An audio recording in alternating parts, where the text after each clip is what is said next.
Hello, guys. How are you?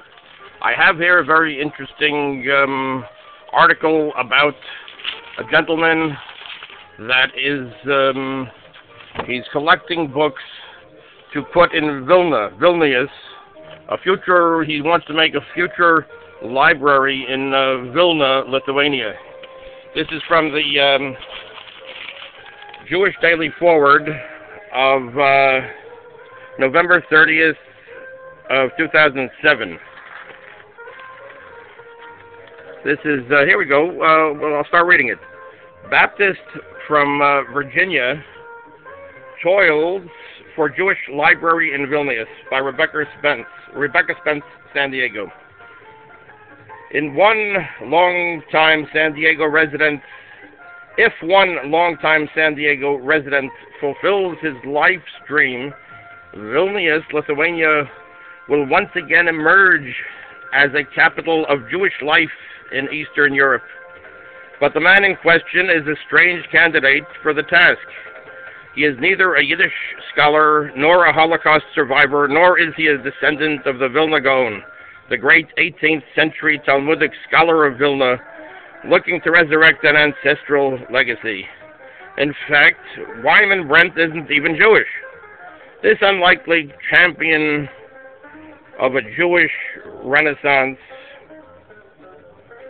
here he is, Wyman Brent, with some of the books that he's collecting.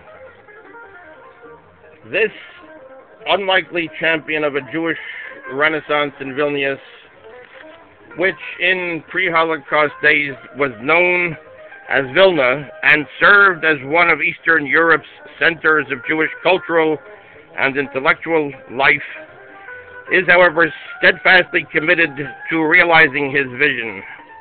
If Brent, who grew up in a Baptist household in Virginia and never earned a college degree, has his way, he will build the Vilnius Jewish Library, a repository for 100,000 books, all in English, that are either written by Jewish authors or explore Jewish themes.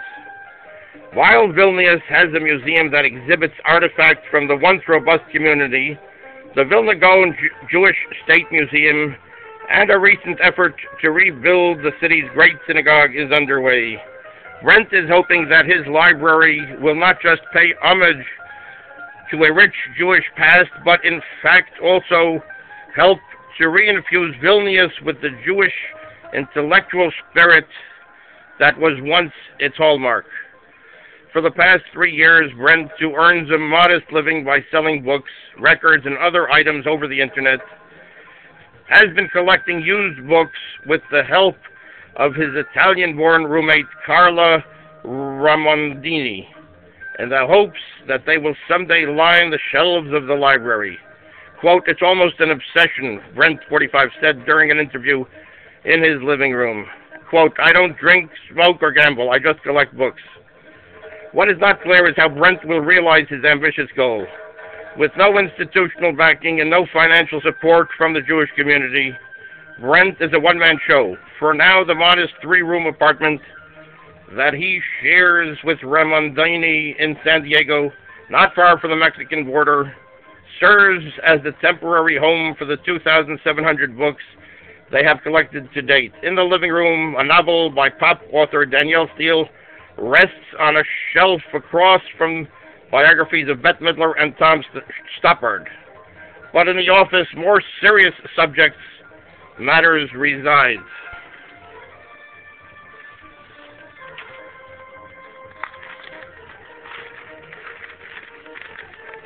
Okay, part 2 here. Vilnius Jewish Library, one man's chaotic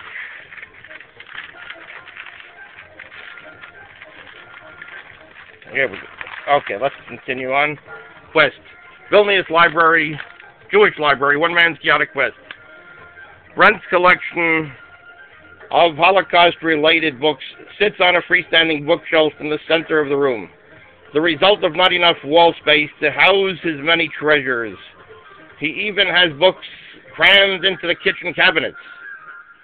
Brent and Ramondini, who met in 1994 at a train station in Lithuania, scour thrift shops, the internet, and swap meets, all with the intention of building the collection. Brent, who has lived all over Eastern Europe, including a 7-month stint in the Soviet Union during communism's collapse, explained that the inspiration for his idea actually came 3 years ago, after Ramondini, a nurse who is also not Jewish, penned an article for the Jerusalem Post on the Jews of Tijuana, Mexico. At that moment, Brent said, quote, "Something just crystallized." He realized that his love of Eastern Europe, and particularly his growing fascination with the Jews of the region, should be translated into the Vilnius Jewish Library, where he hopes to serve as shamus, Yiddish for caretaker. Roughly 4,000 Jews remain in Vilna, and they have kept a low profile in recent years. Aviva Astrinsky, head librarian of Yugo Institute for Jewish Research, the New York-based resource center and archive on Ashkenazic Jewry that was originally founded in Vilna in 1925 as a center for the study of Yiddish life in Eastern Europe, cautioned that Brent's activities could have the unintended consequence of feeding the growing wave of anti-Semitism that has taken hold there. Quote, "It's not like America where you flaunt your ethnicity," she said. Brent, however, cognizant of such criticisms, has concluded that it will work in his favor that he is not Jewish. And despite her concern, Astrinsky was not entirely dismissive of Brent's idea. Quote, "I don't think it's totally preposterous," she said. "If he can do it, let him do it." She added, however, that she would prefer to see Yiddish books, not English tomes, sent to Vilnius. Brent, with a crop of shoulder-length black hair and a gaunt face that lends him a somewhat monkish appearance, said that he plans for his library to be different from the existing institutions. He hopes to make the library into a center for all Lithuanians, not just Jews and tourists, that will double as an English language learning center. What better way to surreptitiously trick Lithuanians into learning about Jewish culture, he said, than to provide them with a vast resource of English reading material. Quote, "Even if people aren't interested in Jewish culture, they can come to learn English, and they'll be absorbing bits of Jewish history," he said. Over the past year, Brent said he has sent letters to 36 Jewish groups in the San Diego area seeking support for his project, but has gotten no response. Brent has been working in a vacuum. He is not even on the radar screen of San Diego's Jewish Federation or of local synagogues contacted by the Forward. Now he is setting out to fulfill his vision by picking up stakes and moving to Vilna. The realization comes that you can only collect books for so long, he said. "Perhaps the Jewish community will take me more seriously if I live in Lithuania." He left for Vilnius on November 12th. Before leaving, he arranged a meeting with Vilna Gaon Museum officials who he hopes can put him in touch with the Lithuanian Ministry of Culture. Brent already has his sights set on a dilapidated building near the city's old quarter that he hopes the government will want to lend him for use as the library. If all goes according to plan, he will be living and working in his Jewish Books Center by the September 2010, the 65th anniversary of the end of World War II. On the way to Lithuania, however, Brent is stopping off in London, where, in addition to visiting the city's oldest synagogue, he will meet with Sir Martin Gilbert, Winston Churchill's official biographer. Gilbert has, through email correspondence, expressed enthusiasm for the project, Brent said.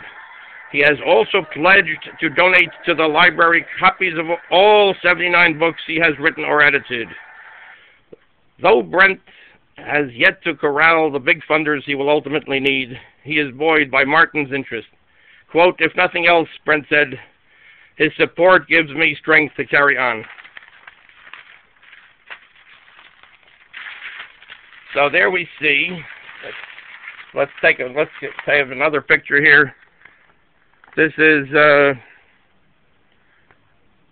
Wyman Brent Wyman Brent, there he is, in front of his library that he's collecting for a Vilnius. This is a Vilnius library about Jewish subjects written by Jews.